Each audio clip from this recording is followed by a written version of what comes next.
You from WNDU. How are you doing today, sir? I'm doing good, man. How about yourself? I am doing good. It is a great Sunday. Well, it's a soggy Sunday morning here in Indiana, Yeah, but it's not the greatest day outside, but football's on TV, so it's always good, right? as you see, I am representing my Jets. There's the logo. I'm representing my Jets. They might not be a good team. They haven't been a good team for a long time, but I love the Jets. I don't know why. I think it's because my favorite color is green, and I've seen them on TV when I was younger. They were on TV with the Cowboys, but I don't know why green was the color I flocked to for the NFL. So the Jets have always been my team. So maybe one year, maybe not this year. I had them going to the playoffs as a wild card, but maybe one year. Maybe one year. What is your NFL team? Maybe we'll see. We gotta get Sam Darnold healthy up with that mono. Get him back. That's that's crazy. Mono. I didn't even. But he's young. I like Uh, these these uh, kids. I don't even know what to say about that. These Yeah. I can't believe he's young. So I you don't hear that NFL quarterback would have mono, but I guess he's probably what 21, 20, and college kids. He's pretty young. He's pretty Only young. So second year, so that makes sense. I guess that makes a lot of sense that he can still get mono, but that's just weird. They need to have him wrapped in a bubble if that's going to be the case. Like he needs to be put in a bubble. We can't be wasting draft picks and have our quarterbacks get sick and they can't play. And they can't play.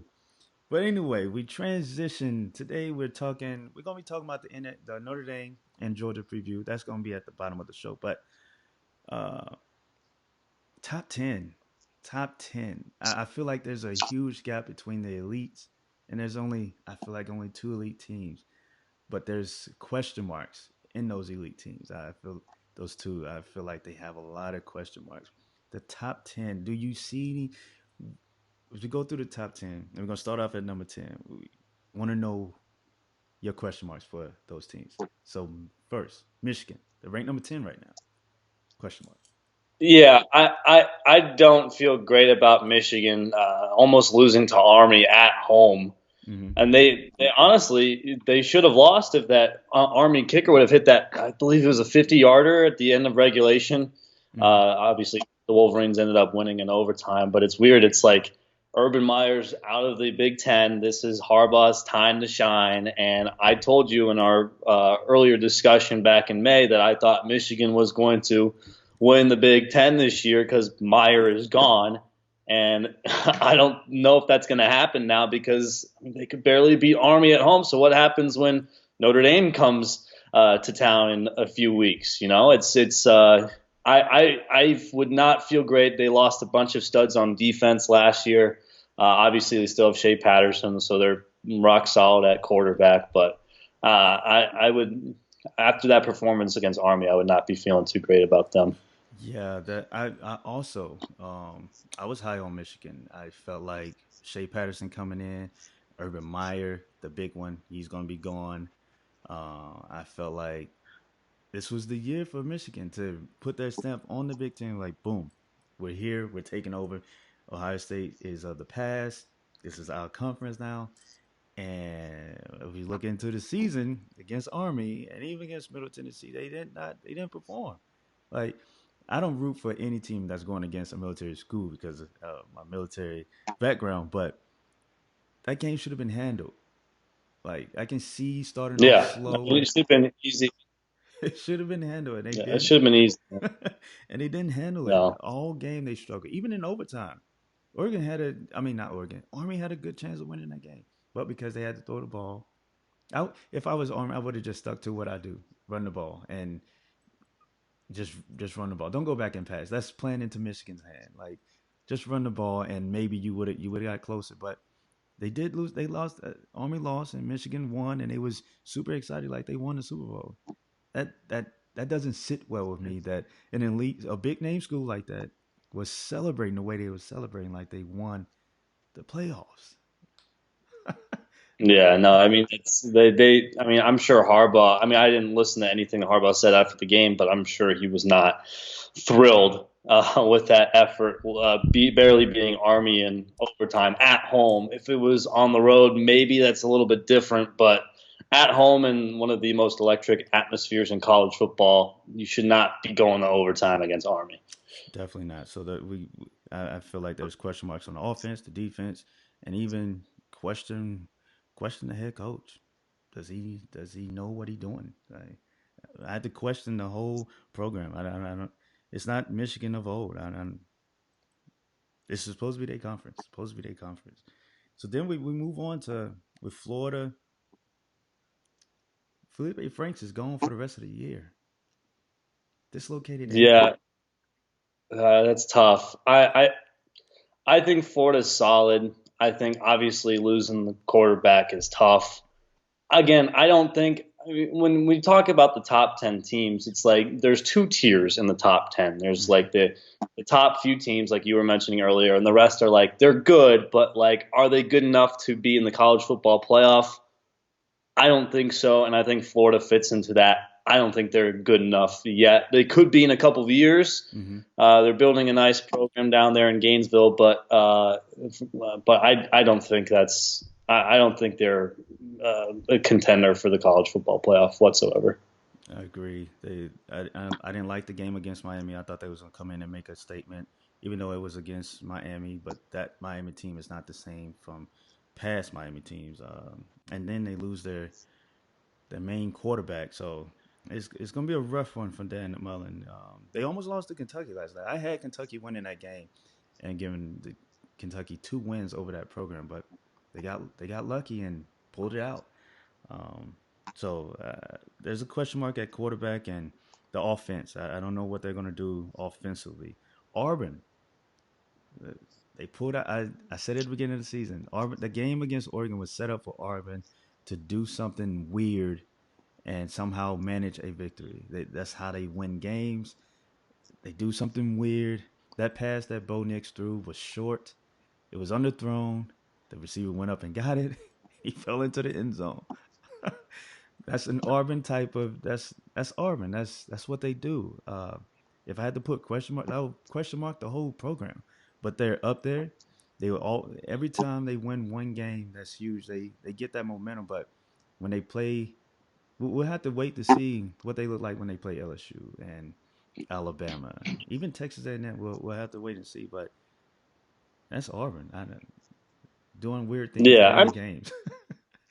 Auburn. I mean, again, they're like one of those teams, just like Florida, where it's like they're almost there, but they're not quite there. And when you got teams like LSU, Alabama, and like you said, even Texas A&M on the schedule, it's I mean, it's tough to be in that upper echelon of teams when you're playing so many good opponents on your schedule every year.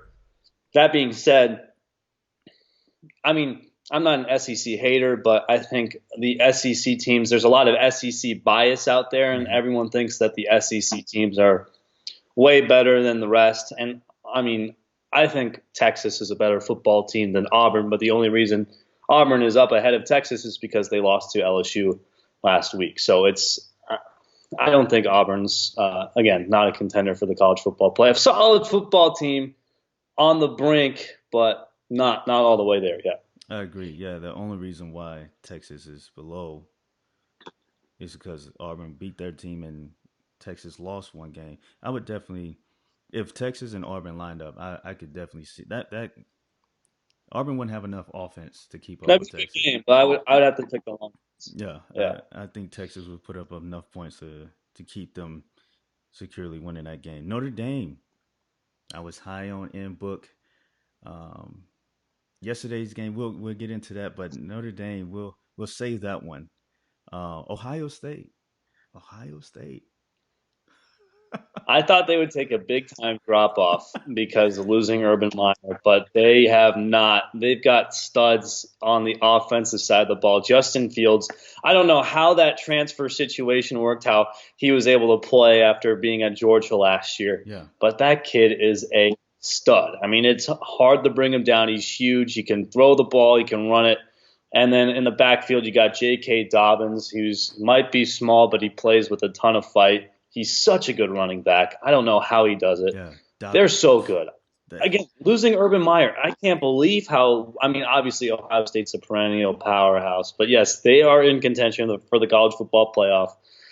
It'll be interesting to see how Justin Fields plays the entire season mm-hmm, against better teams, right, not like Indiana. yeah, But he's a stud, man. I remember watching his highlights in high school and thinking this guy's going to be a stud at the next level, and he's already showing that. But we'll see what happens when he plays in the bigger games against big competition. But then again, he's going against Michigan. I mean, how good is Michigan? So he might look good there too. So I think Ohio State's looking really good though. yeah, absolutely.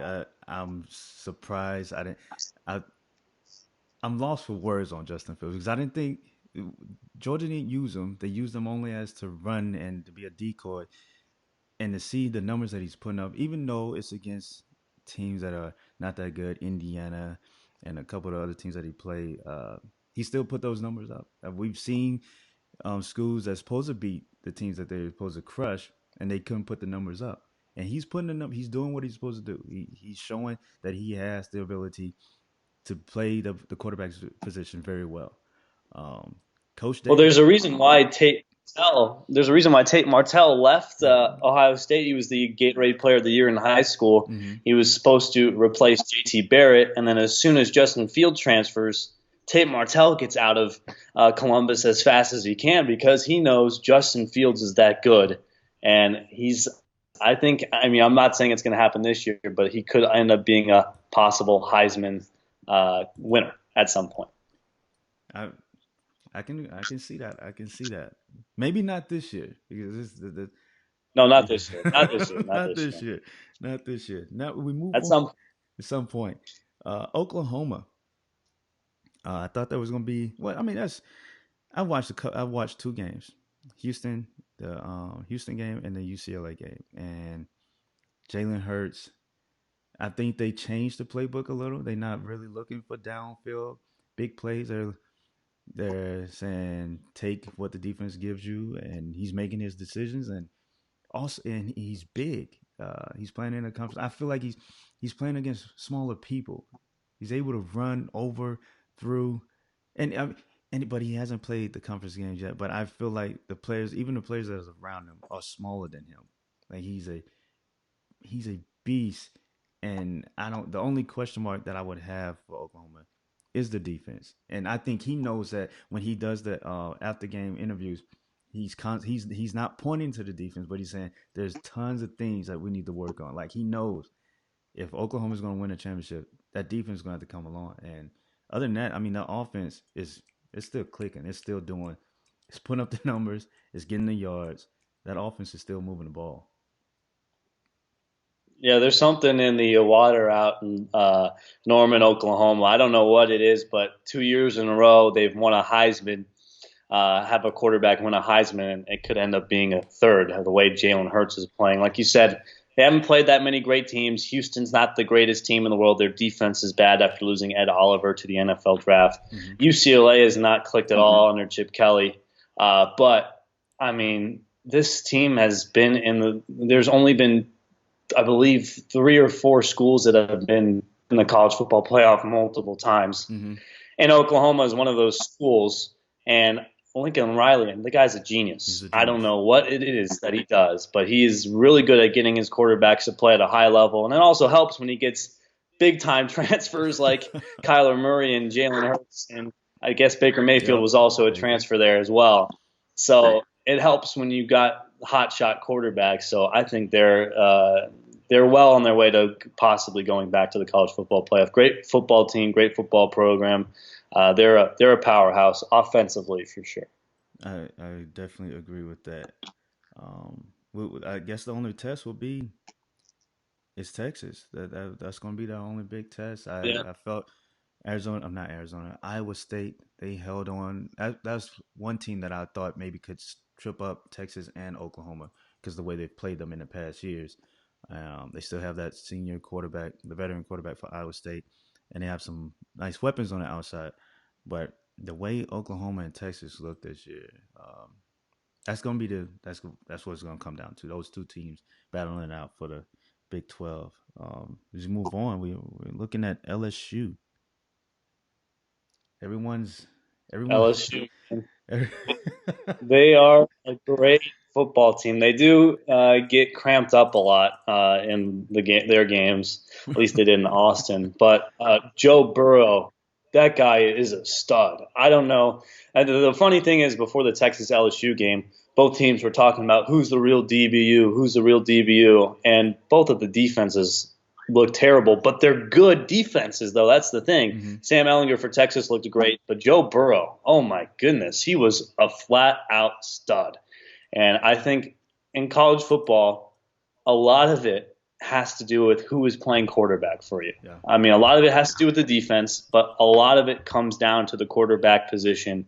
And Joe Burrow, that guy was fitting it in windows that were so tight. It Yeah. was unbelievable. He's a stud, and I think Coach O is going to have to ride him into the sunset because he is a great football player. But again, you got to see how they fare against Alabama, A&M, those teams. But you got to feel really good about how the Tigers have been playing to start off the year. I do like how they came out and showed their offense. Because that's been the biggest question mark for them is their offense. Can LSU put up points? They got Alabama. Can they put up points against Alabama? We've known about their defense for years. Everyone knows LSU defense. The question mark has always been, can the offense move the ball? What are they doing on the offensive side of the ball? And it's always been we don't know. We don't know what they're doing.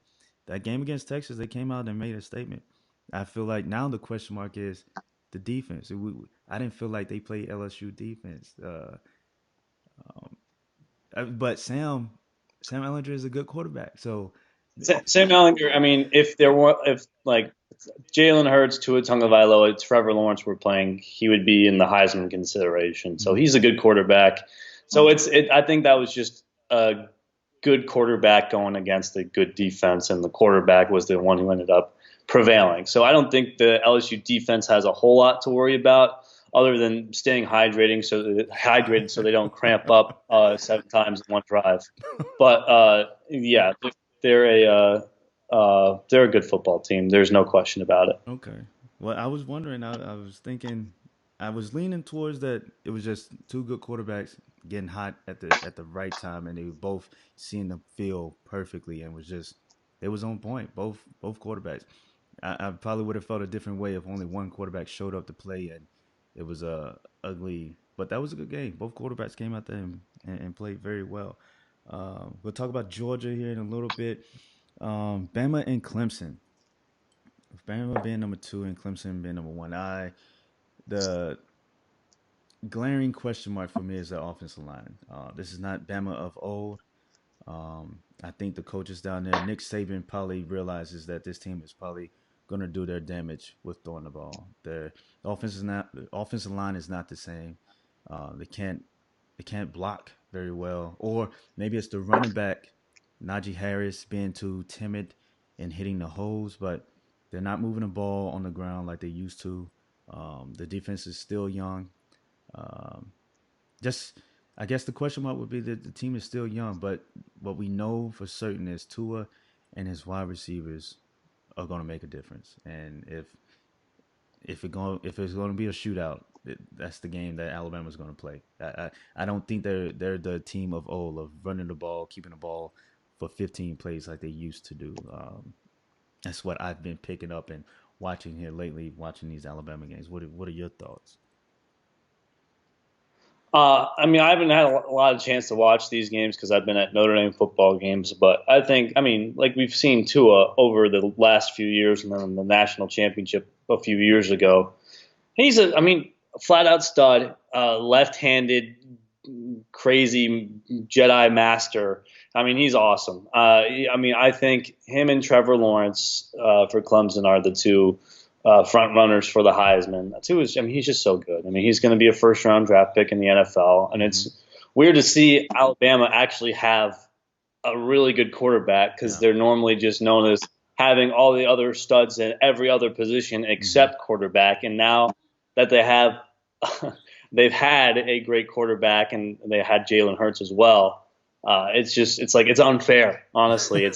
But you look at Nick Saban. he is he knows how to win football games. He's, Mm-hmm. I believe, I want to say third most active wins as a college football coach right now in the country. I mean, he's a stud, and he knows exactly what he's doing. He's been to the college football playoff. I don't know how many times, but it's every year Mm-hmm. that it's been consistent. I mean, he's so good. So I wouldn't. They're going to be back in the college football playoff unless somehow they lose to LSU, which I don't see happening. But they are a great football team, and you can never expect anything less than the college football playoff when Nick Saban is the head coach of the Alabama Crimson Tide. I, I I can agree with that. Nick Saban is a genius. I mean, if it wasn't for Clemson, we would just be tired of hearing about Alabama.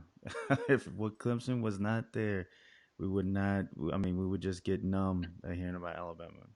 A lot of people would be just numb of college football if Clemson, if there was no other team up there that's slowing them down, because I feel like there's a huge gap between these two. Well, them two, and then the rest of college football. I feel like there's a, like you said, the tiers. Tier one is up there, and tier two is somewhere right here with Ohio State saying, "Hey, I'm right here. We're knocking at that door." Georgia's right there. Um, I need Oklahoma's defense to show up. If Oklahoma can get a solid defense, I feel like they will be very dominant. Very dominant. I agree. I agree. Clemson, I don't, there's some question marks, but I don't really, I But I don't know if there's any question marks. I yeah, think that, I mean, obviously they didn't. Trevor Lawrence didn't play his best against Georgia Tech in Week 1, but mm-hmm, I think he's by far the best quarterback in the country right now. Watching him as a true freshman go out and play the way that he did mm-hmm, a season ago, it was remarkable. And the fact that, I mean, a lot of people, Alabama's a great football team, but Clemson just destroyed them in the college football playoff. yeah, And it was true freshmen making every single play. yeah, And obviously, all those guys are back because they can't go to the NFL yet. So, Clemson, in my mind, obviously it's still early. We just finished week 3. mm-hmm, In my mind, they're going to run back to the national championship again and dominate every step of the way. I don't think, I mean, with their ACC schedule, it's not too tough. They're going to go undefeated again, and I think they're going to win the college football playoff again. They're that good. Trevor Lawrence is that good. He's going to be a number 1 overall pick in a couple of years. Maybe to the Colts. We'll yeah, see.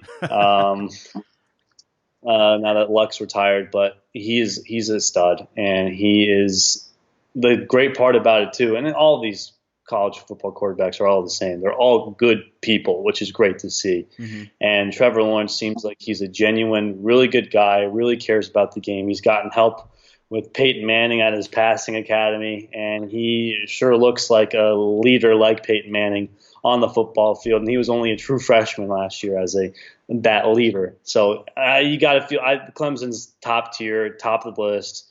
I don't see anyone slowing them down, and the only time they would possibly get slowed down is in the college football playoff, which they will definitely be back in no matter what, unless if Lawrence gets hurt.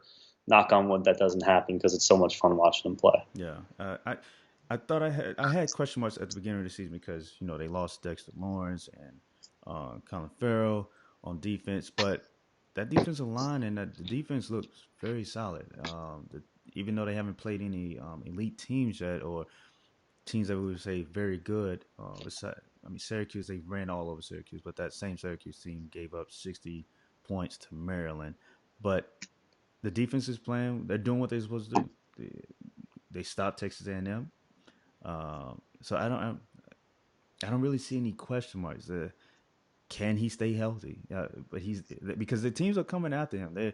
They're trying to hit him every time he has the ball in his hand. But other than that, I mean, I guess that would be the only question mark. Can him, Trevor Lawrence, and Etienne stay healthy? The running back, can they both stay healthy to keep that offense moving the way it's moving? I guess will be the only real question marks because, like you said, the ACC schedule that they're it's not going to be taxing at all.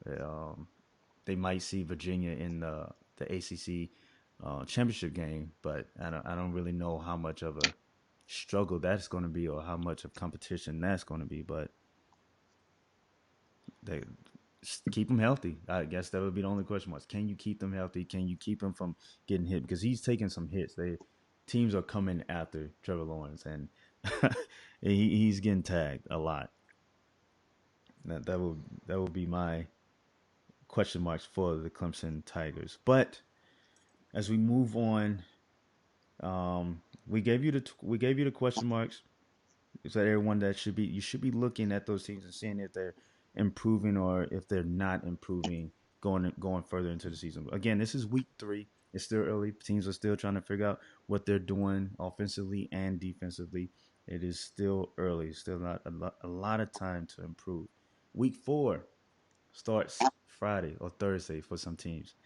Um, we got a big one. College game day will be in Georgia for that Notre Dame Georgia game, and Big surprise, right? Can't believe they're going to that game. I don't, why would they go to that game? maybe they was seeing if someone was gonna get tripped up. I don't know what game they thought who was gonna get tripped up that they wasn't gonna make that that travel to Georgia, but they are going to Georgia, um, and I was high on in book.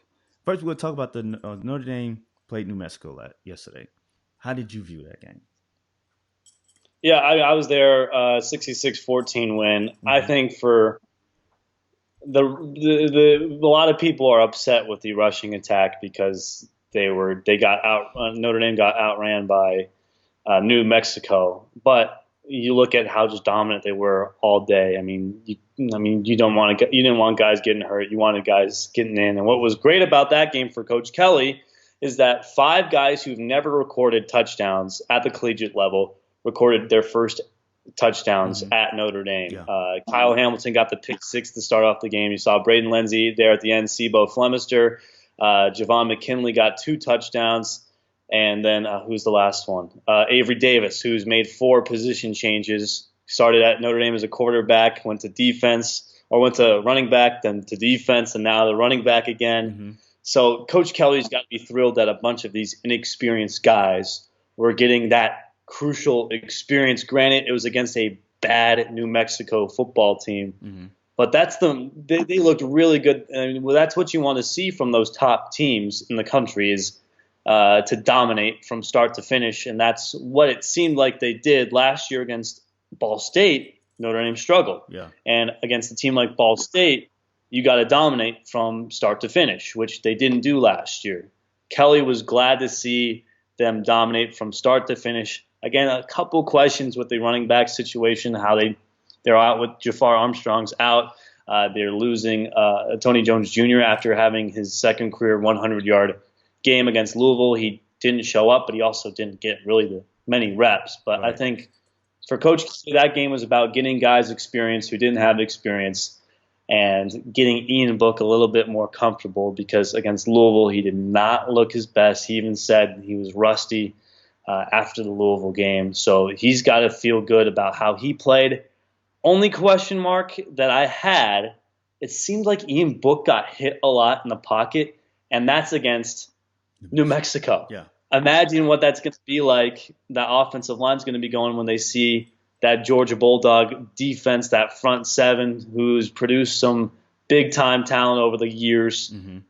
It's going to be tough, but I think that was a good game for Book to get a little bit more confidence. He's the 9th Notre Dame football quarterback to throw 5 touchdowns Yeah. in a game ever in the history of the program, which was for him obviously good to see. But 2 of those passes were shovel passes that didn't even go 12 inches with the Avery Davis, Chris Fink touchdown. So they were technically passes, but it was just a quick little shovel pass right out in front. But he's, I'm sure that helped Book with his confidence heading into a very, very big game. Very, very big game. What I saw in that game, I didn't like how the O line didn't really I wanted them to dominate it.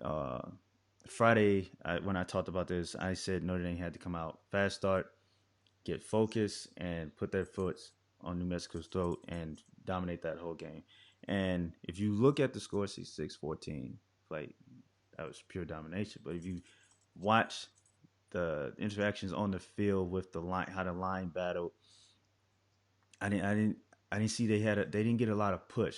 The team averaged, after like each player had their big yards from the line, they will have. I think two of them had like 14 yards. That were their biggest runs. After that, they averaged like 2 or 3 yards a carry. So that I said earlier in the season that I don't feel like Notre Dame is going to be able to run the ball this year.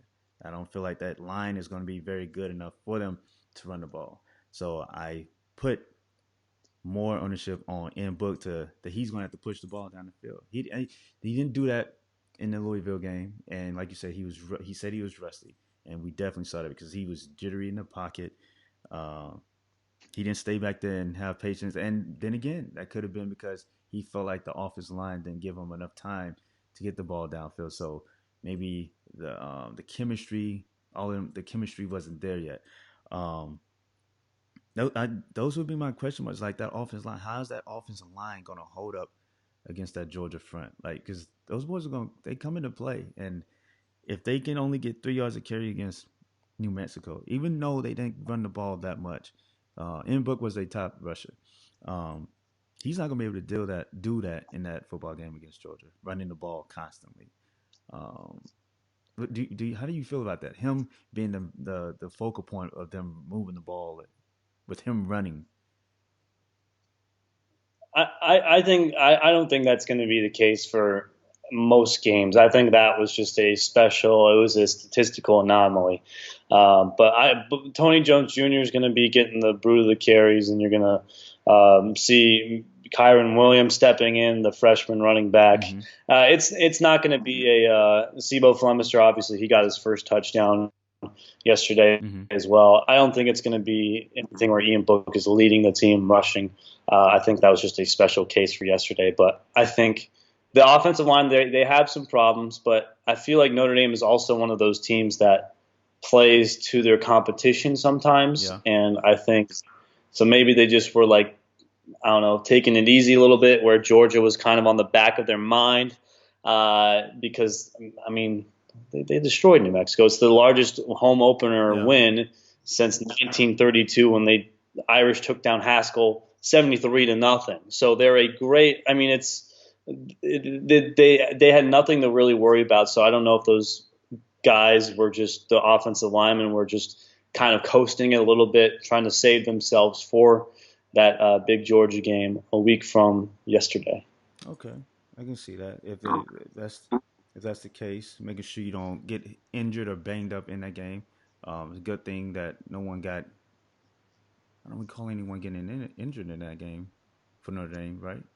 No, I don't believe so. No, Coach Kelly has a press conference at 2:00 today, so he'll announce any injuries. But I didn't hear anything or see anything on the field, so that's all a good sign.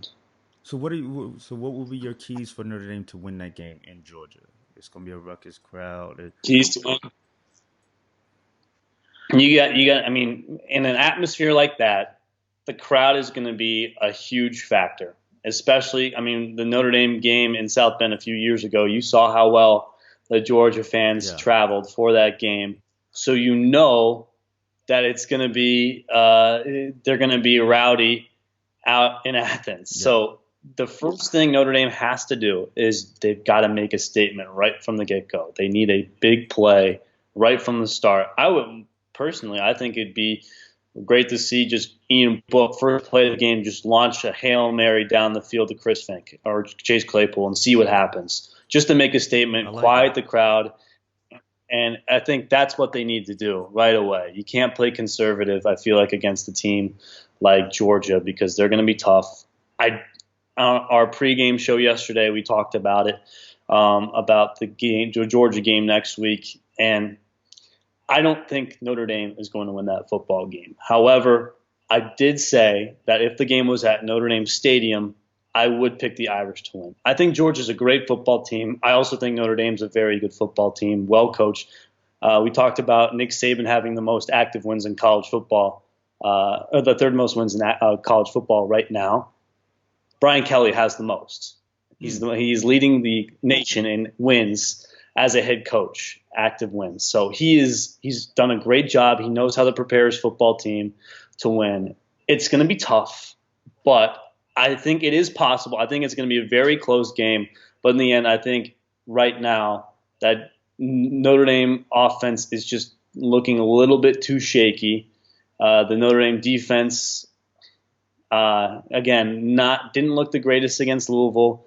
Looked good against New Yeah. Mexico, but those are one. Louisville has the longest active losing streak in college football, and two, New Mexico is just terrible. Right. Not a good football team. So you can't. The defense, it's going to be tough. You're going against a future first round pick and Jake Fromm. They've got to make a statement there. But what's good is that Notre Dame has playmakers all over on defense, and the linebacker is the big question mark there. The cornerbacks look solid, safeties look great, and they've got Kyle Hamilton, the true freshman, Yeah. who's a flat out stud. And then defensive line looks really good as well. It's the linebackers, and that's going to be tough going against a good Georgia run game because they're the ones who are going to have to make those tackles. Yeah. That's the big question mark. But I do think Notre Dame can win the game. But Ian Book has to look confident, not just talk confidently. And they're going to have to make a statement and really get them right from the get go because if they don't, I think Georgia will have the upper hand. Yeah. I the first quarter against New Mexico, I felt like the offense didn't come out like fired up, ready to play. They got the interception. That was the 7 points, and that was it. So they definitely in that Georgia game they're going to start off fast, and a Hail Mary to Claypool would definitely, uh, if they connect on that, that would definitely hush the crowd. In that first play, that crowd was gonna be like, "What?" And then the question marks that everyone's been asking about: how good is Georgia's DBs? Well, that would definitely be on display if Inbook connects with Claypool on a huge play on for the first score of the game. I feel like he's gonna have to. I'm not saying all the pressure is gonna be on him because it's a football team. The defense is gonna have to make some stops, but for Notre Dame to put up points, I feel like he's gonna have to be in that pocket and he's gonna have to go through his progressions and hit the right receivers at the right time and stand there and pick the defense. Try to pick the defense apart. Take what the defense gives you, and when the big play opens up, hit them with the big play. But if the inbook that I've been watching, if he doesn't break out of that shot, I don't see them winning that game. I have Georgia winning, but if Notre Dame is going to win, I feel like it's going to be on Inbook's arm, man. I feel like Kelly's going to get him coached up and get him ready, boost his confidence. He's going to need it. This is his moment. If Even if they can keep it competitive and not get blown out, you can have a more victory in Yeah, just keeping it close. Not traveling to Georgia, dealing with that crowd at night. It's going to be crazy. And if Notre Dame can keep that game close till the fourth quarter and still have a chance to win, that's a more victory in its own. Don't go there and get blown out in the second quarter. yeah. It's, don't don't go there and Yeah, get blown out. I don't think Kelly's a big fan of moral victories, but he'd rather get away with a victory in the win column than in the moral victory Right. column. But he's well, one good news for Kelly and for Ian Book, like you were saying, uh, he's getting one of his main offensive targets back next week, most likely. Cole Kmet, he broke his The collarbone on tight the end. fifth day of fall camp. Yeah, so he's going to be. He's been practicing. He could have played yesterday, but I think Kelly just wanted to relax him and kind of hold him back. So Georgia doesn't really have any film on the guy Mm-hmm. heading into the Georgia game. So I think that might be why Komet didn't play yesterday. And I mean, one of the reasons also why you think maybe Book has struggled a little bit is they had Komet out, and then of course a week later, Michael Young he broke his collarbone. He was supposed to be a starting wide receiver for Notre Dame this Mm. year. So it's like right off the bat, Book loses two of his key offensive weapons, and that's obviously tough heading into a season where you're thrown to guys who you've never really thrown to before, and Lawrence Keys and Braden Lindsey and other guys like that. So I think I think it's going to be a close game. I think a lot of people tend to write Notre Dame off in big games, but I would not be shocked if Notre Dame did come out of Athens with a win. I'm not saying it's going to happen. If I would bet all my life savings on this football game, I would pick Georgia to win. Mm-hmm. But I think Notre Dame does have a shot to come out with a win and beat Georgia and get possibly if they do win that game. I mean, and they beat Michigan and they beat Stanford on the road. I mean, they'll be back in the college football playoff, no question about it. But it's that big one against Georgia. It's that big If they one. don't get that one, they're not going back to the college football playoff. I agree. Like I said, I'm still liking M Book. He, like you say, he's missing his receivers that he's built a chemistry with. He's built a timing with. He knows where they're going to be when he needs to throw the ball, and he missing that. So now that his tight end is coming back, Georgia doesn't have any film on him. And like I said, my question mark is how are the DBs for Georgia? They haven't played anyone yet. They haven't been tested. So this is going to be a test for them, despite how everyone is already calling the game to be a total massacre. I believe that the game still can be won with Inbook throwing that ball and like because Claypool is a weapon. I, Yeah, Claypool is a weapon. If you have your tight end back, yeah, so that's your security blanket. That, that opens up things. You know where Claypool is at, and you know, okay, well, I can't get him. Hit there he is. I can't get my tight end. I have my other weapon. So maybe I want this game to be close. I'm not looking for a blowout.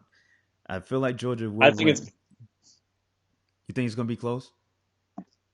I think it's going to be a close one. I would say my score. I'd say 28-24 Georgia. I mean the game 2 years ago was close, and that Yeah. was with Jake Fromm playing, but then Brandon Wimbush as the quarterback, and that was here in South Bend. Obviously, I think it's going to be a very close ball game. But you look, I mean, like you said, Georgia hasn't played anyone. They crushed Vanderbilt, but you know who also beat Vanderbilt? Purdue, and Purdue is not looking very good. Yeah. They got Oh. blown out by TCU yesterday. So you think that that's the problem with a lot of these SEC teams. It's like you throw all these teams in the top 10 based off of their name. Like, oh, Georgia, they've got a good historic program. Florida, they've got a good historic program, but they haven't played anyone yet. So we really don't know how good these teams are. And you look at this Georgia team, too. They also got punched in the mouth by a good Texas football team in the Sugar Bowl last year. Granted, Mm-hmm. a lot of those guys were bummed out that they weren't in the college football playoff, but that was and Georgia lost to Alabama and two other good teams that last season too. So they lost to good football teams just a season ago. Mm-hmm. They haven't played any good football teams yet. Notre Dame is a very good football team, so it could happen. But again, I think the home field advantage is the biggest factor for me in this game, and I think that's why I've got to go with Georgia. Yeah. I mean, he was kind of rattled. I don't want to say rattled. Uh, I don't know a word to use because I don't know if the crowd got to him in Louisville. Because that stadium was rocking for that game. The Louisville Notre Dame game. That stadium was rocking. Um, Yeah. that game was rocking in Louisville. So he better expect that crowd in Georgia to be 20 times that and just come in laser focused. If Ian Book is laser focused for that game, I feel like it's gonna be a shootout. Because I don't really trust Georgia's defense. I don't know what they have on the back end. I can see their line. I don't feel like Notre Dame's gonna be able to run the ball against them. But I feel like if Book is focused and he is seeing the field well, I can see that game turning into a shootout. And I mean, maybe 30-40 somewhere in that's where the game ends. Could happen. I, that's what Yeah. I can see that. So both quarterbacks are ready. From being a veteran and in book, maybe he shook off his jitters. He's getting his weapons back, and this is a big time game. I feel like he's going to be laser focused, and I wouldn't be surprised if Notre Dame win that game, like a last possession type deal. I just don't want. I don't want to see a blowout. I just don't want to see a blowout. Just want to see a game. That's all I'm hoping for. Want to see a good game. Yeah, that's it. Like that's all I want to see. NFL today. Who do you have? Do you have any games that you plan on watching today? I will be watching the Packers Vikings game because that's the game I get on my TV here. So I'll be watching that game. Two 1-0 teams, both very good. So we'll see what happens there. I believe the game's about to start in like a minute. Oh, But yeah, I'd probably go with the Vikings. I think their defense looked really good against Atlanta, and Rodgers struggled against the Bears defense last week. So I'd lean towards them. And then obviously Bears Broncos. See if the Bears can bounce back after the week 1 embarrassment to the Packers at home. They're going against their old defensive coordinator, Vic mm-hmm. Fangio. So if anyone knows how to stop Trubisky and Nagy, it's Vic Fangio. So that will be an interesting one as well. So those are the two games I've got my eyes on today.